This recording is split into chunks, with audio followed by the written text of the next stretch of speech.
The ship landed on with a soft hum. Park stood at the back of the human group, watching through the window as the alien world spread before them. Purple trees stretched toward a golden sky.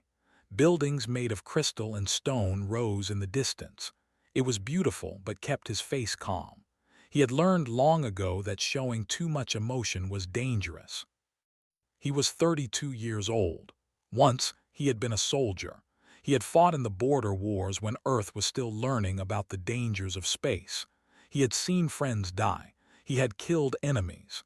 Now he worked as a translator because he was tired of blood. They were an old race. They lived for hundreds of years.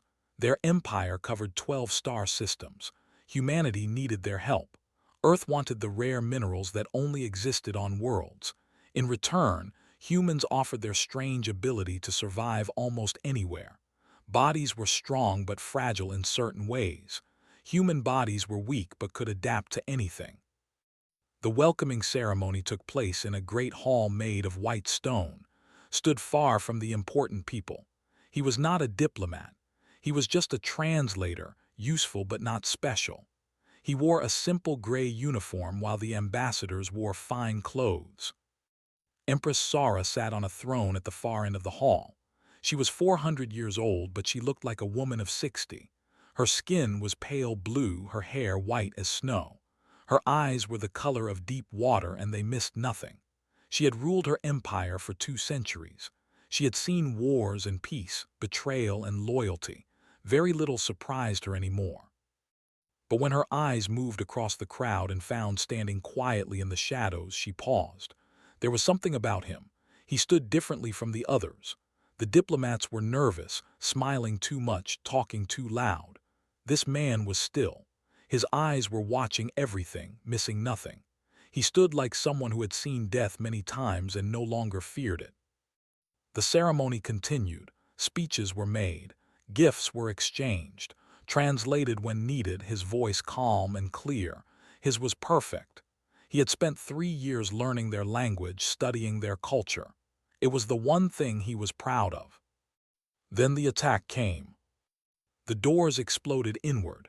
Soldiers in black armor rushed into the hall, firing weapons that shot beams of burning light. People screamed. Diplomats ran. Guards moved to protect the Empress. Did not run. He saw a child fall near him, hit by flying stone. Without thinking, he grabbed the child and pulled her behind a pillar. 2 attackers saw him. They raised their weapons. Moved faster than they expected. Humans were supposed to be slow, weak, but had spent 15 years learning how to fight. He had survived wars that should have killed him. He grabbed the first attacker's arm and broke it. He took the weapon and shot the second attacker. Then he shot the first one before the man could scream. It was over in 4 seconds. More guards arrived. The attackers were killed or captured. The child in his arms was crying but alive. He handed her to a woman who looked like her mother. The woman stared at him with wide eyes, unable to speak. His hands were shaking now. He hid them behind his back. From her throne, Empress watched. Her guards wanted to move her to safety, but she refused. She had seen the human fight. She had seen how he moved, how he protected the child without hesitation. Most importantly, she had seen his eyes during the fight. There was no fear in them, only cold focus. Later that night, a guard came to his room. The Empress wanted to see him, alone. He followed the guard through long hallways filled with strange art and soft light. The palace was quiet now. The attack had shaken everyone. Security had failed. People had died. But the Empress was alive, and that was what mattered. Her private chamber was smaller than he expected. Simple. A few chairs, a table, books on shelves. She sat by a window, looking out at the night sky. "Sit," she said in perfect English. Her voice was soft but strong. "Sat. You killed 2 of my enemies tonight," she said. "You saved a child. You did this without orders, without hesitation." "I did what was needed, Your Majesty." She turned to look at him. Her ancient eyes studied his face. "You move like someone who has seen death many times." Met her gaze, he did not look away. "I have, your majesty, and I have learned that fear helps no one." A small smile touched her lips. "How old are you, human?" 32 years. "I am 407. She looked back at the window. "In all those years I have met many warriors, many brave men and women, but bravery is common. What is rare is the calm you showed tonight, the control." She stood and walked to him. Up close, she smelled like flowers he could not name. Her presence was heavy, like standing near something very old and very powerful. "I think you are wasted as a translator, Park," she said. "I think you could be much more." Did not know what to say, so he said nothing. The Empress smiled again. "Good, you know when to be silent, that is also rare." She waved her hand, and the guard appeared to take him back. But as he reached the door, her voice stopped him. "We will speak again, human, soon." Bowed and left. His heart was beating fast, though his face showed nothing. He did not know what the Empress wanted from him, but he knew that his life had just changed forever. Outside, the golden sky was turning pink with dawn. A new day was coming, and with it, a new path that could never have imagined. 3 weeks passed, was no longer a translator. The Empress had given him a new title, cultural liaison to the imperial court. The human diplomats were confused but happy. Having someone close to the Empress was good for their mission. They did not ask why she had chosen him. They did not care. Cared, he spent his days learning the ways of the court. There were hundreds of nobles, each one playing games of power and secrets. They smiled at him but watched him with cold eyes. To them he was a curiosity, a pet that the Empress had found amusing. They did not see him as a threat. This was a mistake. The Empress called for him often. They would sit in her private chamber and talk for hours. She asked him about Earth, about human history, about war and peace. He answered honestly, never trying to make humanity seem better than it was. She appreciated this. "Your people are strange," she told him one evening. "You live such short lives, yet you accomplish so much. You fight, you build, you destroy, you create. It is like watching a fire burn." "Fire can warm you or burn you," said. "It depends on how you use it." She laughed. It was a rare sound. "You are wise for someone so young." During these meetings, learned things. The Empress was sick, a disease that affected old, eating their bodies from inside. She had perhaps 5 years left, maybe less. This was a secret known only to a few. She told him because she wanted him to understand.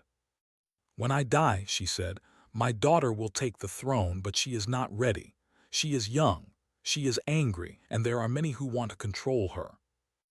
Her daughter was princess, had seen her from a distance. She was 120 years old, which was young for her. She had violet skin and silver hair. Her eyes changed color with her mood, shifting from blue to gold to red. She was beautiful in the way that storms are beautiful, dangerous. Hated politics. She hated the nobles who circled her like hungry animals. Every week another suitor came to ask for her hand. Every week she refused. She wanted to explore the stars, not sit on a throne, but she had no choice. She was the only heir. She also hated. To her, he was another piece on her mother's game board, another tool being used to shape her future. She did not trust him. She did not want to know him. 1 month after his arrival, she challenged him to a duel. The challenge came during a formal dinner, stood and pointed at. "I want to test this human," she announced. "I want to see if he deserves the honor my mother has given him." The nobles whispered. A duel between a princess and a human.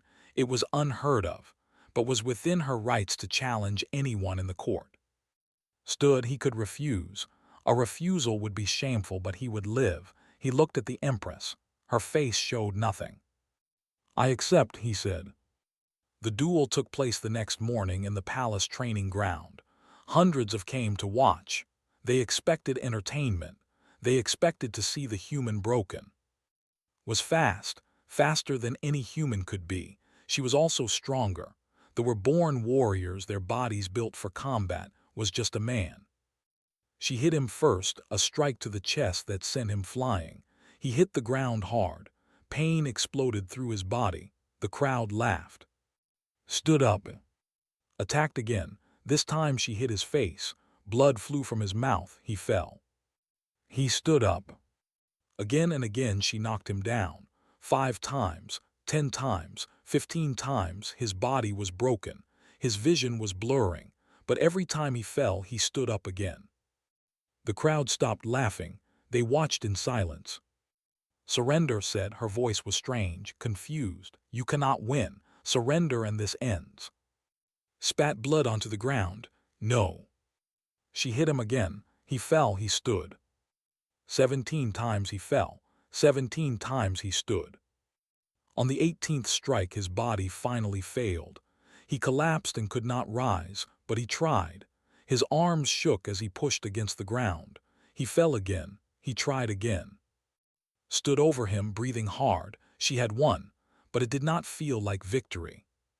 That night she went to the medical bay where was being treated. His body was wrapped in bandages. Machines beeped around him. He should have been sleeping, but his eyes were open. Why, she demanded. Why did you not surrender? You knew you could not win. Looked at her. Even now, broken and bleeding, his eyes were calm. Because giving up is not something humans do well, Your Highness. We are too stubborn to know when we are beaten. She stared at him for a long moment. Then she did something unexpected. She laughed. It was not a cruel laugh. It was the laugh of someone who had just understood something important. You are either very brave or very stupid, human. Maybe both, said. Sat down beside his bed. Her eyes were soft gold now. My mother sees something in you. I did not understand what. Now I think I am beginning to. She stayed with him until he fell asleep. When the nurses came in the morning, they found her still there, watching over him like a guard. Something had changed. Neither of them knew exactly what, but they both felt it. The game was no longer just about politics. It had become something more. 6 months had passed since the duel. His body had healed, but the scars remained. He wore them without shame. They were proof that he had faced a princess and refused to break. Things were different now. No longer avoided him. Instead, she sought him out. They walked together in the palace gardens, talking about small things and big things. She showed him the secret places of hidden caves filled with glowing crystals, forests where the trees sang in the wind. He taught her human card games and told her stories about Earth. Tell me about your family, she said one evening. They sat on a cliff overlooking a silver sea. 2 moons hung in the sky. Was quiet for a moment. I had a sister. She was younger than me. She wanted to be a painter. Wanted. She died. During the first contact wars before the peace treaties, a bomb hit our city. She was 17. Looked at him. His face was calm, but she had learned to read the pain behind his eyes. I am sorry. She never got to paint the stars, said softly. She always talked about it, how she wanted to see other worlds and paint them. Now I see them for her. Understood something then. This human carried grief like a weight, but he did not let it crush him. He used it to keep moving forward. I never wanted to be empress, she admitted. I wanted to explore, to see everything, go everywhere, but I am the only heir. I have no choice. Sometimes we do not get to choose our paths, said. We just walk them the best we can. She looked at him with something new in her eyes. Respect, perhaps, or something deeper. But peace could not last. The enemy was still out there. The Iron Veil was a group of who hated humanity. They believed humans were dangerous animals that would destroy the empire from within. They had been quiet since the attack at the welcoming ceremony, but now they were growing bold again. Reports came in of attacks on human traders. Threats were made against the alliance. The worst news came from the Empress's spies. The Iron Veil planned to kill Princess during her coming-of-age ceremony. This was a sacred ritual that would happen in 1 month. After the ceremony, would officially become heir to the throne. The Iron Veil wanted to stop this. With dead, the empire would fall into chaos. The Empress called a meeting of her generals. They discussed protection plans, guard rotations, security measures, sat in the corner listening. When the generals finished talking, he spoke, "Let me protect her." The room went silent, then one general laughed. "You, a human, against assassins." "I know how killers think," said calmly. "I was one once. Your guards are good, but they follow rules. Assassins do not. You need someone who can think like the enemy." The generals argued. They said it was foolish, dangerous, insulting. But the Empress raised her hand and they fell silent. "He will do it," she said. "Park will be my daughter's personal guardian." No one dared to disagree. That night began his work. He studied the palace, found every weak point, every shadow where a killer could hide. He trained with soldiers, learning their fighting styles. He was still slower and weaker, but he was smarter. He found ways to use their strength against them. Watched him work. She had never seen someone focus so completely on a task. He slept only a few hours each night. He ate while walking. Every moment was spent preparing to keep her alive. "You do not have to do this," she told him. "This is not your fight." "Yes, it is," he said simply. 2 weeks before the ceremony, the Empress called to her chamber. She was weaker now. The disease was taking her faster than expected. She sat in her chair like a dying queen, but her eyes were still sharp. "You care for my daughter," she said. "It was not a question." "Did not deny it. I do, Your Majesty." "She is difficult, stubborn, angry. She is strong, honest, kind beneath the armor she wears." The Empress smiled. She leaned close to him. Her voice dropped to a whisper. "I am too old for you, human, but my daughter awaits you. She needs someone who will stand beside her, not behind her, someone who will not break." Could not speak. His heart was pounding. "I have seen 1,000 suitors come for her hand," the Empress continued. "Noble men, powerful men, wealthy men. But you are the first who looked at my daughter and saw a person, not a crown." She took his hand. Her fingers were cold, but her grip was strong. "Protect her, Park, not because I command it, but because I am asking you as a mother who will not live to see her daughter's future. Promise me." Looked into the ancient eyes of the dying Empress. He saw fear there, and hope, and love for a daughter she could not protect forever. "I promise," he said. The Empress closed her eyes and smiled. "Good, now go, the storm is coming." Outside, the sky was dark with clouds. Thunder rolled in the distance. Walked back to his post, the weight of his promise heavy on his shoulders. The ceremony was in 2 weeks. The Iron Veil was coming, and he would be ready. He had made a promise. He would keep it or die trying. The night of the ceremony arrived. The great hall was filled with thousands of guests. Representatives from all 12 systems had come.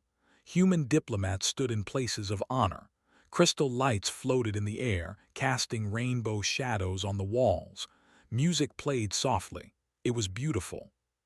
Stood near, watching everything. He had placed human marines at key points around the hall. Loyal guards covered the exits. He had done everything he could. Now he could only wait. Wore a gown of silver and gold. A crown of starlight sat on her head. She looked like a goddess, but her eyes kept finding in the crowd. He gave her small nods of reassurance. She was nervous. He was nervous, but neither showed it. The ceremony began. The Empress, carried on a floating throne because she was too weak to walk, spoke the ancient words.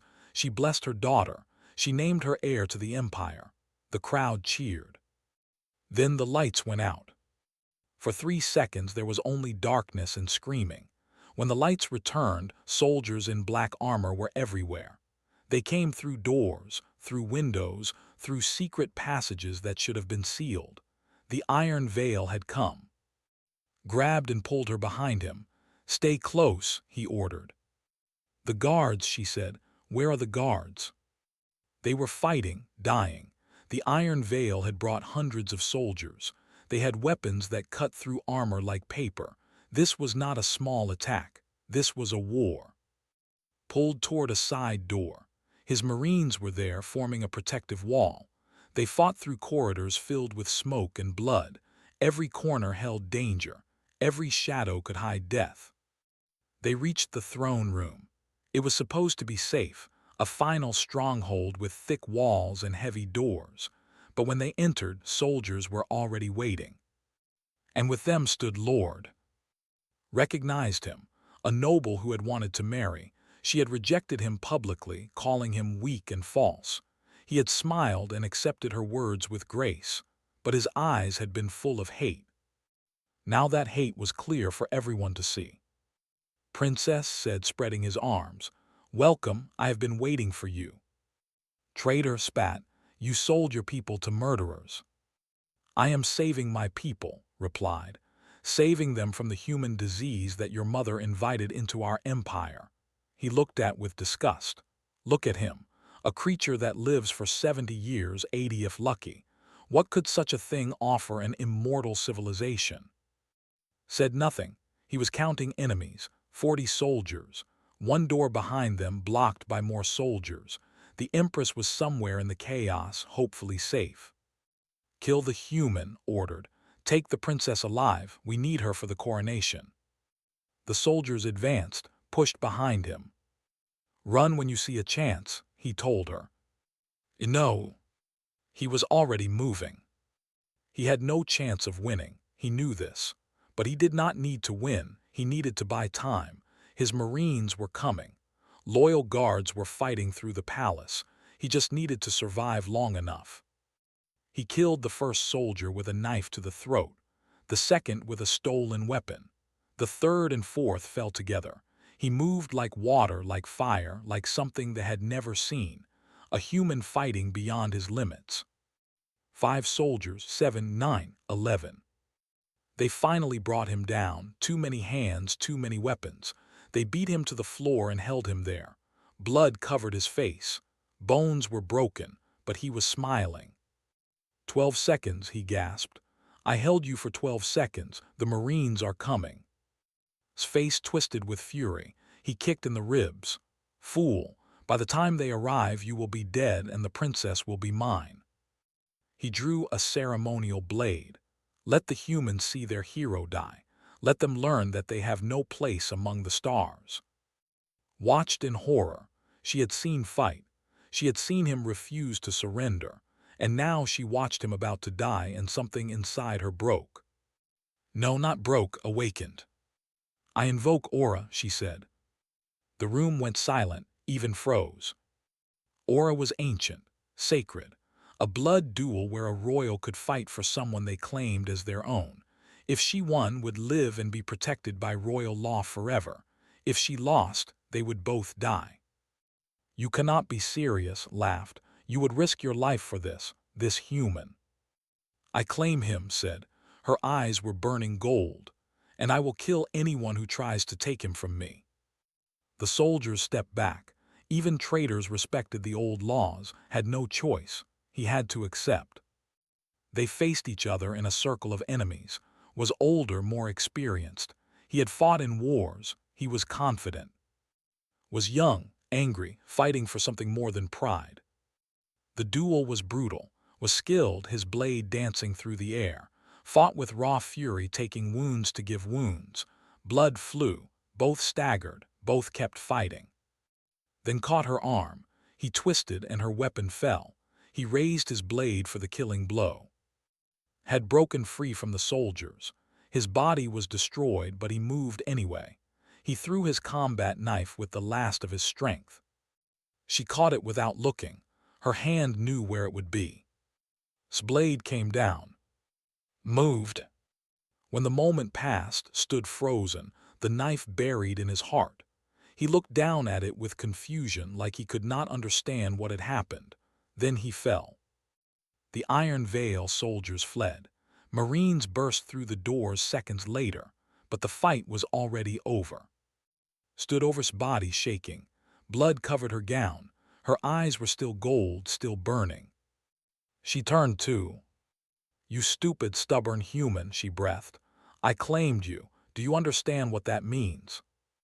Broken and bleeding, somehow managed to smile. I think I am starting to understand, Your Highness. She walked to him and knelt beside him. Her hands touched his face gently. You are mine now, she whispered, and I protect what is mine. He wanted to argue. He wanted to say he was not worthy, but looking into her burning eyes, he knew it was already too late. He belonged to her, and she to him. The storm had passed, but the real test was yet to come.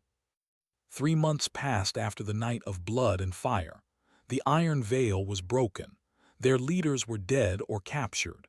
Their soldiers had scattered to the far edges of the galaxy. Peace returned to the Empire, fragile but real. Healed slowly. Human bodies were not like bodies. They did not repair easily. He spent weeks in the medical bay, sleeping and dreaming and waking to find sitting beside him. She came every day. Sometimes she talked. Sometimes she just sat in silence, watching him breathe.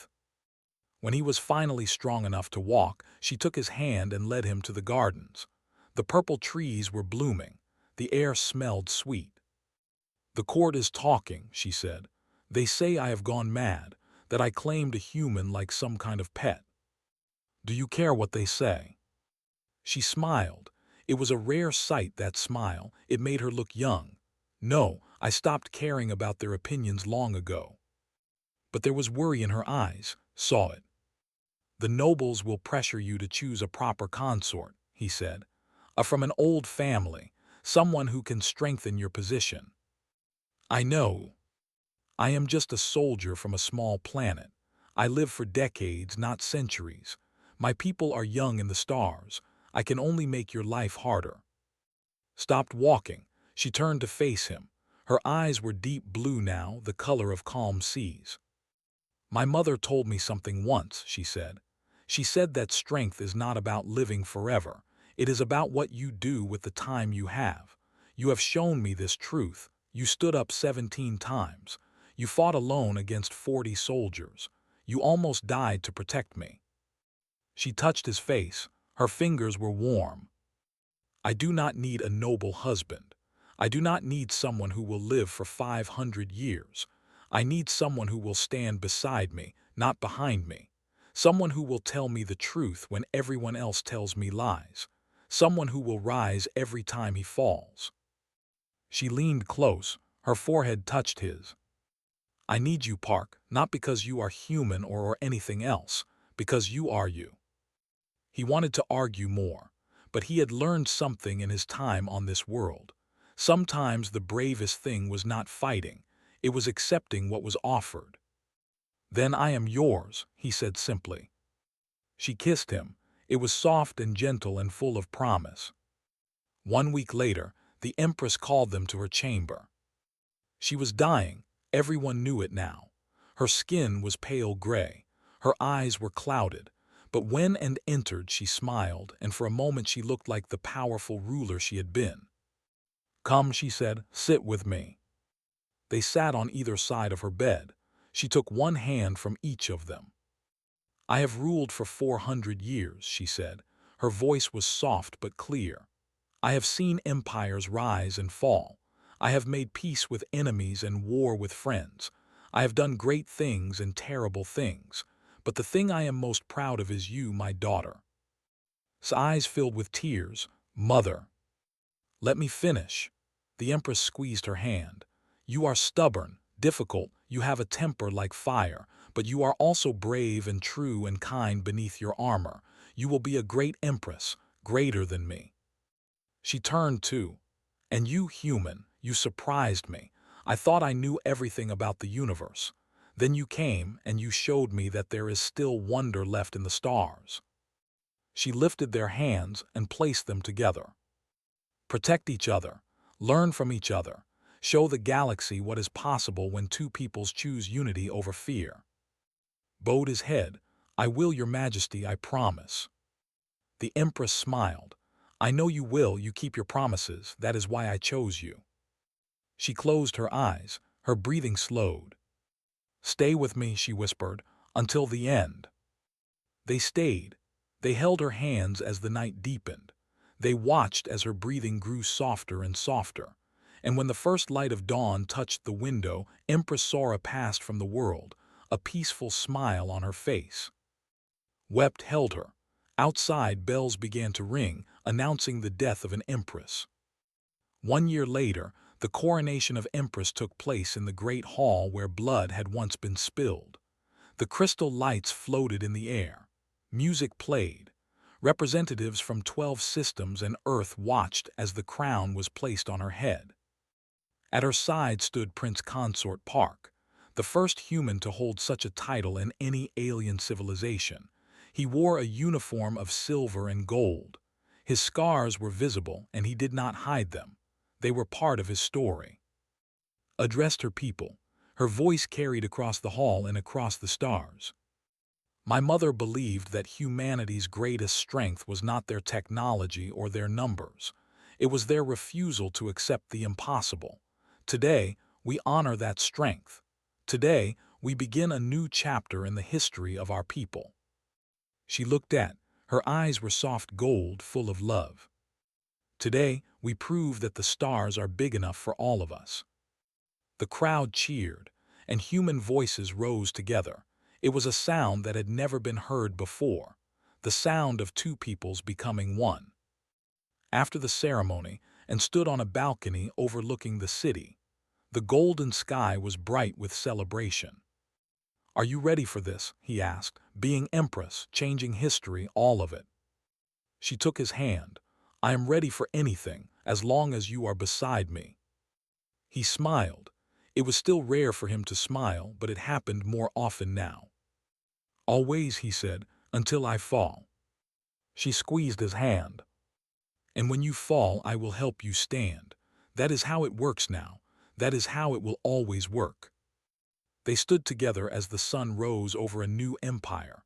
Behind them was pain and loss and war. Ahead was uncertainty and challenge and change. But they faced it together, human and mortal and eternal. Two people who refused to give up. And in the end, that was enough.